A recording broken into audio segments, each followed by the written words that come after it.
In this demo, we're going to talk about companion objects. Let me make a new Kotlin file here.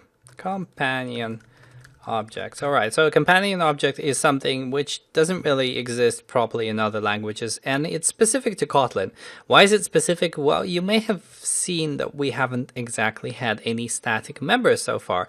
And in fact, apart from backwards compatibility, Kotlin does not support static members of classes. So let me make a package, Kotlin samples.companion objects here. I'll also have a main, and we'll take a look at what companion objects are and why you would want to actually be using one.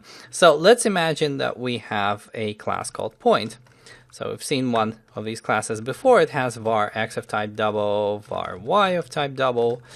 That's pretty much it. All right, so this class called point might want to have a factory which actually initializes points from polar coordinates, Cartesian coordinates, whatever. And you can certainly go outside and you can make an object which would be called point factory maybe, but you can also put that same factory inside the point class. And the way this can be done is with a companion object. So let's take a look. So I'm going to have a companion object called factory. And in here, I'm going to have my factory method. So for example, I have a function called create Cartesian, which can take x and y, and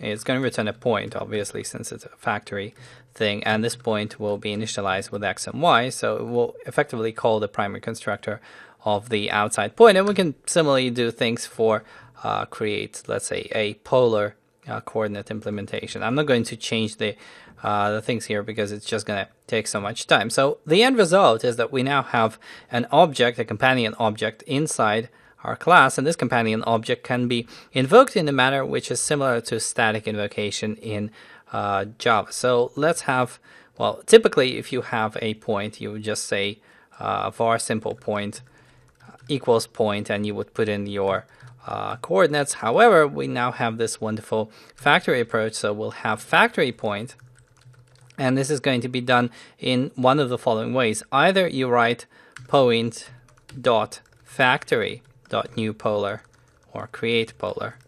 So we can create it like this, put some values here, or alternatively we can do exactly the same thing, but we can omit the factory altogether. We can get rid of it, in which case it will still work. So essentially, even though we have factory here in between point and the name of the function, you don't have to explicitly specify it. All right, so both of these approaches will essentially work. And another thing that's worth noting is that, strictly speaking, you can actually omit the factory name altogether. So if I comment it out, obviously the first of these invocations now becomes invalid, but the second is completely valid. There is no problem in it whatsoever. Okay, so one thing to bear in mind is that the implementation of the companion object is still not static. And as a consequence of this, you can do some things that you cannot do with static objects. Like, for example, I can have an interface called ifactory of t, for example, like so. And for this interface, I can mandate that there is a function called create, which returns a type t. And what I can do is I can get back into our companion object, which I'm still going to leave nameless. And I'm going to say that this companion object has to implement ifactory of t. And right here, I can press Alt-Enter, hopefully, and actually implement this stuff. It's weird that it's not working. Come on. Oh, of course, I forgot the actual type parameter. That's why it's not giving me any options. So I need to implement ifactory of point, and for this I'll just open up the generation menu, have this new create function, and here I'll just return a point with default values.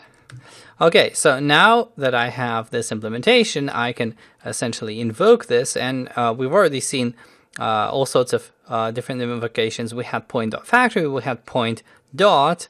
We can certainly do point.create to make a point, but another thing that you can do is you can refer to the companion object by the word companion. So for example, I can say var default point equals point dot and then choose companion dot create. So as you can see, companion objects, they're kind of similar to like inner static classes, which can still interface with your outer class and can also implement interfaces and whatever. And they are addressable in 3 possible ways. So you can do it through a name, if you gave it a name. You can do it directly through the object which contains them, or you can do it through a special property called companion.